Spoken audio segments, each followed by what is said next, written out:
So it's another cold, wet, miserable day again today. And we're in May now. This is incredible. I mean, just the amount of rain, consistent rain, has just been absolutely amazing. I feel like I live in Seattle again. I lived in Bremerton, Washington when I was in the military. Well, actually it was Silverdale, Washington, for those who are going to be critics. But everybody understands what Bremerton is. I've tried to till the garden here, and I took like, let's see, 1, 2, 3 swipes, I guess. 4 swipes up and down, and it was just so muddy, it was impossible. I was sinking, my boots were just filled with mud.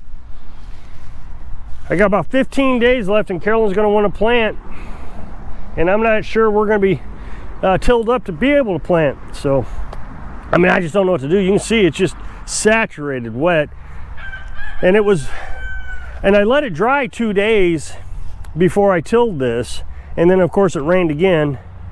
It's just, and what's so strange about this is we're on a hill. You would think the water would run off, but it doesn't. Just so you know, I put bricks where there's a stump so I don't run over the stump when I'm mowing. But the grass, I mean, I just cut it maybe a week ago, and it is so thick. This is just absolutely amazing. Have plenty of water. I've been talking to you a lot about chickens here lately, and I find it kind of interesting. My mother and my father are both talking about getting some chickens. Now, they've been divorced for years, so it's odd that they'd ever agree on anything, to be honest. They've been apart for what, 40 years.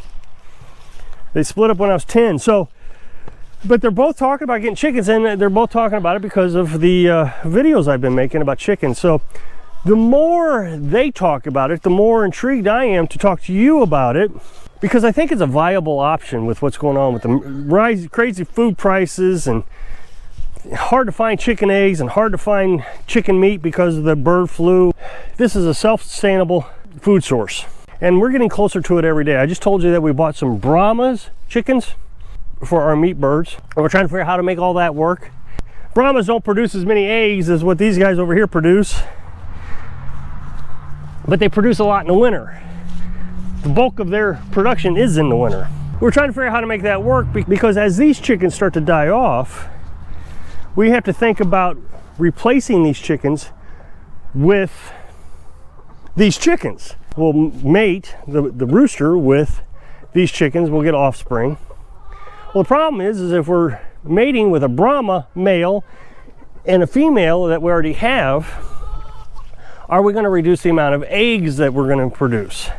So we're trying to figure all that out, and come to find out it really wasn't that big of a difference having a half breed like that. So it'll be interesting how we do this. But the meat bird, the Brahma, would be the meat bird because they're so big, we just couldn't pass that up.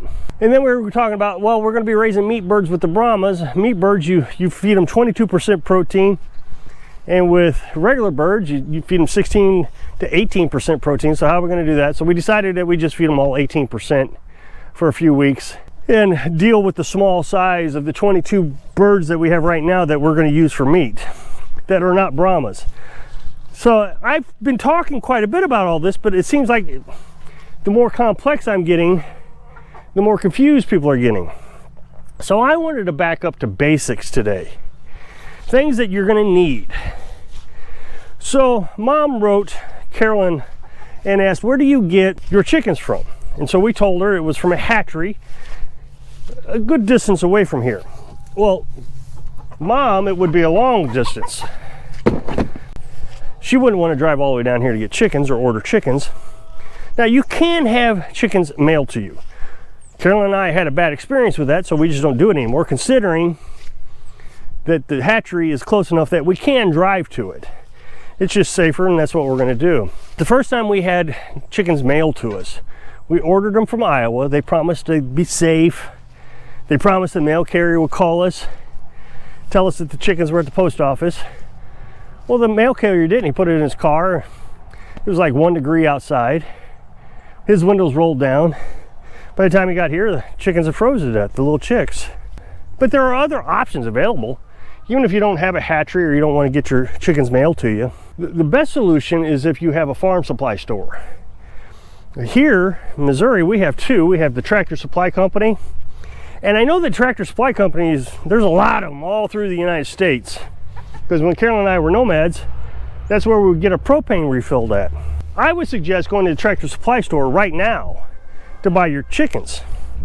Now, we have a place called Orscheln's here. I don't know how popular Orscheln's is throughout the country. They're all over here in Missouri. And we got two pretty close by, 20 miles one way, 20 miles the other way. There's an Orscheln's in each town. And so we go there to buy chickens, or have. And there's nothing wrong with those chickens.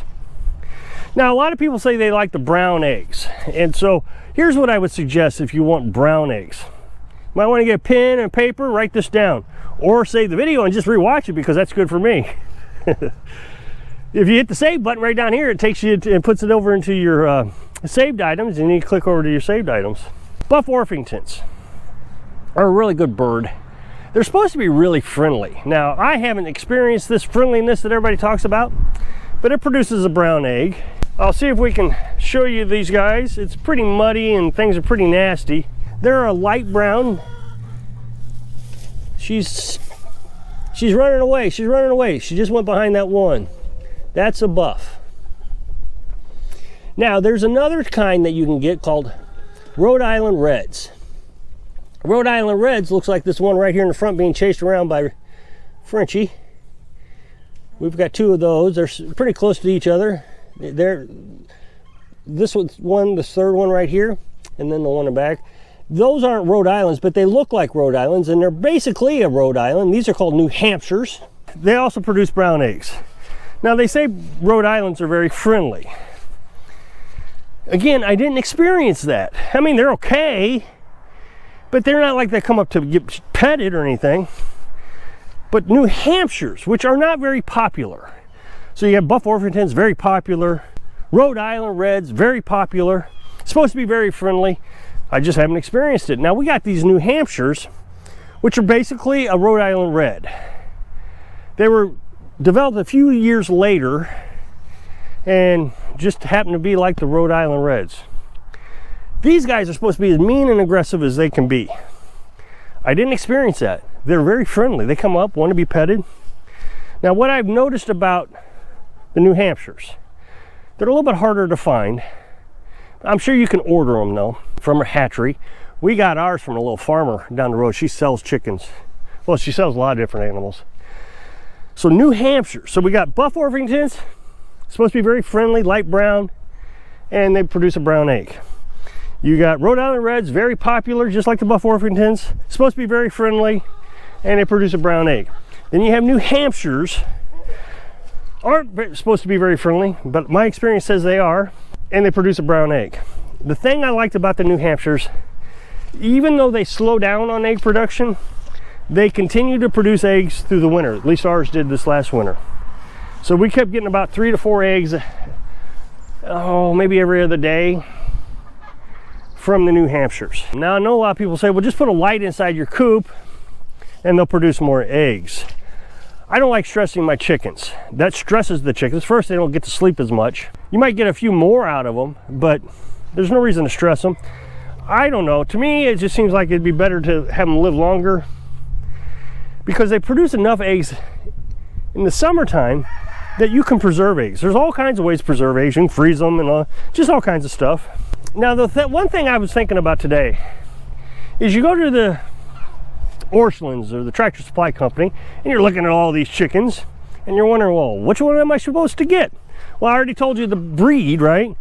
Well, of course, you're going to want to know if you got a rooster or a hen. And there's 3 words that you're going to want to know. So write this down or save this video and come back to it. You can hit the save button right down there at the bottom. The first thing you're going to want to know is the pullets. They're called pullets. And a pullet will turn into a hen. I don't know why they name them differently. Why not just call them a hen? So a pullet is a female chicken. A cockerel is a male. Will turn into a rooster. And then finally you have straight runs.